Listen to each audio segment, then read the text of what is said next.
দেখো এখানে কি কি আছে, my attendance, my regularization, view process list, holiday calendar, schedule, my time off, change password. আমাকে কেউ একজন বলো মাই অ্যাটেন্ডেন্সে কি দেখা যায় যারা ইউজ করেছো? অ্যাবসেন্ট প্রেজেন্ট দেখা যায়। প্রতিদিনের অ্যাটেন্ডেন্স আমরা ওখান থেকে দেখতে পাবো। আর ওটা দেখতে হয় কেন?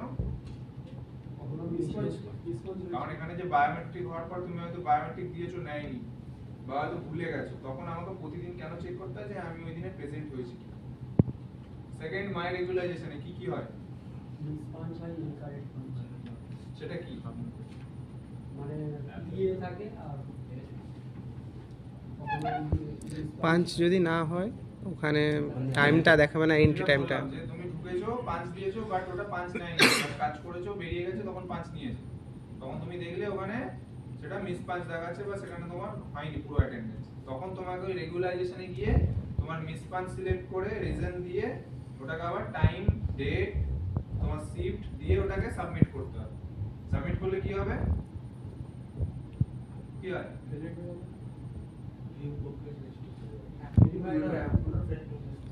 ওটা তোমার ডিপার্টমেন্টের কাছে যায়, যে মিস পাঁচের রিকোয়েস্ট এসেছে, তারা সেটাকে তখন দেখে ভেরিফাই করে ছেলেটা ওই দিন প্রেজেন্ট ছিল কিনা দেখে তারপরে সেটাকে আবার অ্যাপ্রুভ করে দিলে তোমার এখানে প্রেজেন্ট হয়ে যাবে। আর সেটা কতক্ষণের মধ্যে করতে হয় রেগুলারাইজেশন? 48 ঘন্টার মধ্যে রেগুলারাইজেশন করতে হয়। যদি না করে থাকো, তুমি দেখেছো তুমি অ্যাবসেন্ট আছো বা তোমার ওখানে মিস পাঁচ হয়ে গেছে, তুমি তা করোনি রেগুলারাইজেশন, তাহলে কিন্তু তোমার লস অফ পে হয়ে যাবে, ওই দিনে আর টাকাটা পাবে না, যদি 48 ঘন্টার মধ্যে তুমি রেগুলারাইজেশন না করো। তারপরে কি আছে? View process. ভিউ প্রসেসে কি কি আছে? তুমি যা কিছু অ্যাপ্লাই করবে বা কিছু যদি রিকোয়েস্ট করো, সেগুলোর স্ট্যাটাস ওখানে দেখতে পাবে, সেটা কি স্ট্যাটাস আছে, অ্যাপ্রুভ হয়ে গেছে, প্রসেস পেন্ডিং এ আছে, সেখান থেকে তুমি দেখতে পাবে। Holiday calendar. হলিডে ক্যালেন্ডারে তোমার সারা মাসের থেকে সারা বছরের হলিডেগুলো মার্ক করা থাকে, কি কি হলিডে আছে। ডবল পে কোথায় দেখতে পাই? মাই অ্যাটেন্ডেন্স। হলিডে। শিডিউল মানে তোমার রোস্টার, সারা সপ্তাহের হোক বা মাসের হোক, যখন যেরকম রোস্টার আপডেট করে দেবে ডিপার্টমেন্ট থেকে, ওইটা ওখানে তোমার শো করবে যে তোমার কোন দিন কি ডিউটি আছে। আর রোস্টারে যদি কিছু চেঞ্জ করা থাকে, তখন তোমার রোস্টার যে মানে যে এই করে রেডি করে, তার কাছে গিয়ে তোমাকে কথা বলতে হবে, তখন এখানে এটা চেঞ্জ হয়ে যাবে। মাই টাইম অফ কি? উইক অফ, ছুটি নেওয়ার জন্য। যে তোমার ধরো ইমার্জেন্সি লিভ লাগবে বা প্ল্যান লিভ লাগবে, এখানে সব রকম অপশন আছে, তুমি মাই টাইম অফে গিয়ে ওগুলোকে তোমার অ্যাপ্লাই করতে হবে। ইমার্জেন্সি হলে দিনের দিন হয়, আর প্ল্যান হলে কতদিন আগে করতে হয়? 10-15 দিন আগে মিনিমাম করা উচিত, কারণ সেই অনুযায়ী ডিপার্টমেন্ট প্ল্যান করবে যে আমার এই ছেলেটা ওই টাইমে থাকবে না। আর এখানে ম্যান পাওয়ারের উপরে ডিপেন্ড করে কাজ হয়। আজকে ম্যান পাওয়ারের দরকার বলে ম্যান পাওয়ার এসেছে, আজকে যদি দরকার না থাকতো তোমাদের জয়েনিং হতো, তাই তো? তো সেই জন্য সবসময় প্ল্যান লিভ গুলো আগে থেকে বলে দেবে, হঠাৎ করে গিয়ে বলবে না যে দাদা আমি কালকে আসবো না। এতে হলে কি বলো তো, তাদের একটা প্ল্যান করতে হয়, অ্যাজ পার ম্যান পাওয়ার তাকে প্ল্যান করতে হয় যে আমার আজকের প্রোডাকশন কি হবে বা আজকের প্রজেকশন কি আছে। তারপর তো চেঞ্জ পাসওয়ার্ড, বাকি এগুলো আর কিছু নেই এখানে। মেইনলি এই সম্পর্কের এটাই, এছাড়া আর কিছু নেই। এটা কি বুঝতে পেরেছো যে নতুন আছো? বাকি পুরোনো তো জানে, বাকি সবাই মোটামুটি ইউজ করেছো, এখানে না হলে অন্য জায়গায় ইউজ করেছো, তাই তো? সব জায়গাতে এই সম্পর্ক ইউজ করো, কারণ বেশিরভাগ লজিস্টিক লাইনে এই সম্পর্কেই কাজ হয়।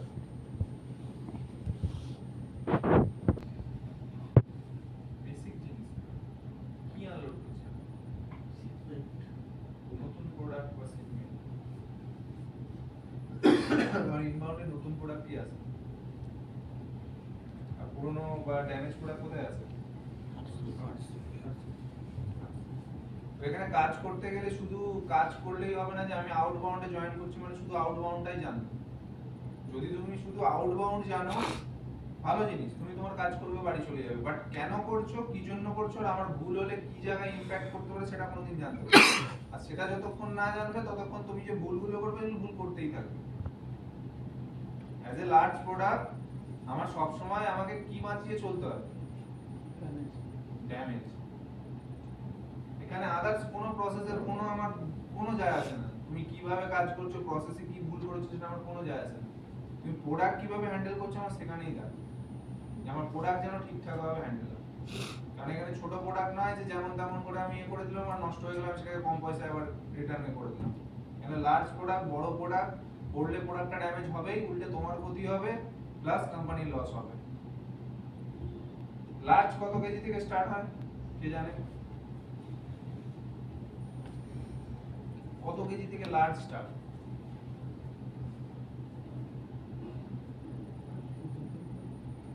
যেটা মনে হচ্ছে সেটাই বলো। 2-3 কেজি থেকে 25। তারপর বলো তোমাদের যেটা মনে হচ্ছে, বলো যে এটা লার্জ মধ্যে পড়তে পারে। 18 কেজির উপরে 18 কেজি। আর বাকি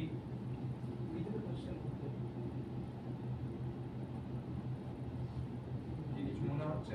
কোনো কেজি মাথায় আসছে না? কেন? আমি তো তোমাকে ঠিক বলতে বলিনি, তোমাকে বলতে বলেছি।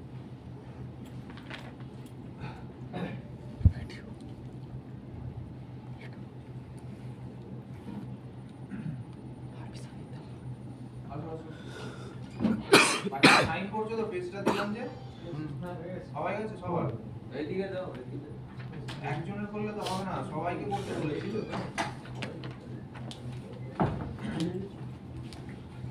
তো লার্জ প্রোডাক্ট আমাদের শুরু হয় 6 কেজি থেকে। 6 কেজি থেকে যা কিছু আছে সব লার্জের মধ্যে পড়ে। এবার তুমি ফ্লোরে গিয়ে দেখবে যে 6 কেজির কমও তো আছে। তোমার প্রথমেই তোমাদের কারো মনে কোশ্চেন এসেই গেছে যে স্যার 6 কেজির কমও তো প্রোডাক্ট আছে। প্রেসার কুকার আছে, গ্যাস স্টোভ আছে, তোমার কি বলে বক্স সেট আছে, মিক্সার গ্রাইন্ডার আছে, ওগুলো 6 কেজির কম কেন? ওগুলো লার্জ। এমপিএস সিগমেন্ট যেগুলো আছে, মাল্টি টায়ার এমপিএস এ যে আছে প্রোডাক্ট, মাল্টি টায়ার সিগমেন্ট যেগুলো, ওখানে যে প্রোডাক্টগুলো রাখা আছে এগুলো নন লার্জের পার্ট। যারা নন লার্জে কাজ করেছে, কারা কে কাজ করেছে? নন লার্জ বিসিপুর, তোমরা বিসিপুরে দেখেছো যে গ্যাস ওভেন, তারপরে তোমার মপ সেট, এগুলো সব নন লার্জ থেকে প্রসেস হয়।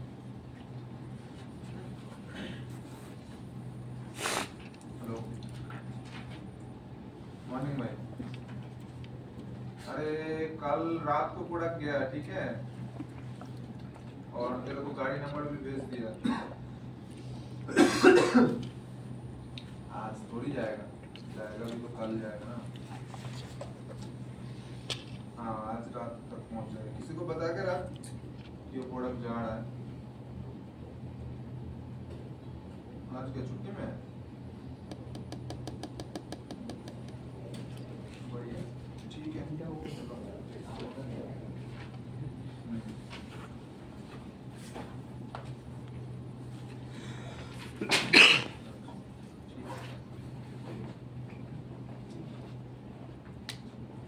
তো আমাদের ফার্স্ট ডিপার্টমেন্ট কি? ইনবাউন্ড। ইনবাউন্ডে কি কাজ হয়? ইনবাউন্ডে শুধু বলছে লোডিং হয়, আনলোডিং হয়, তাই তো? আর কি কাজ? রিসিভিং হয়। ফ্লোরে কে কতদিন আগে ফ্লোর ছেড়ে গেছে? কতদিন আগে এখান থেকে গেছো? 1 বছরের গ্যাপ হয়ে গেছে? 7 মাস। 7 মাস তো তোকে দেখলাম কোথায়? তোকে আমি কোথায় দেখলাম? আগে কাজ করছিলাম ওখানে নিচে। আমি নিজেই 7 মাস নেই এখানে, কি করে 7 মাস হলো? 4 মাস। 4 মাস বললি না 7 মাস? কত মাস বললি? 4 মাস। আরে 4 মাস, আমি শুনলাম 7 মাস। মনে ভাবছি আমি নিজে 7 মাস এখানে কাজ করিনি। 4 মাস, 4 মাসে নিশ্চয়ই কিছু হলেও মনে আছে। 4 মাসে মানুষ ভুলে যায় না। 4 বছর আগে আমার জিনিস মনে আছে, 4 মাস আগের জিনিস ভুলে যাবে? তো ইনবাউন্ড মানে হচ্ছে ইনবাউন্ড মানে ইন করা আছে। আমরা কি ইন করাই? নতুন প্রোডাক্ট। কারণ আমরা নতুন প্রোডাক্ট না ইন করালে আমি কাস্টমারকে কি দেবো? কাস্টমারকে আমরা নতুন প্রোডাক্টই দিতে হবে। আমি তো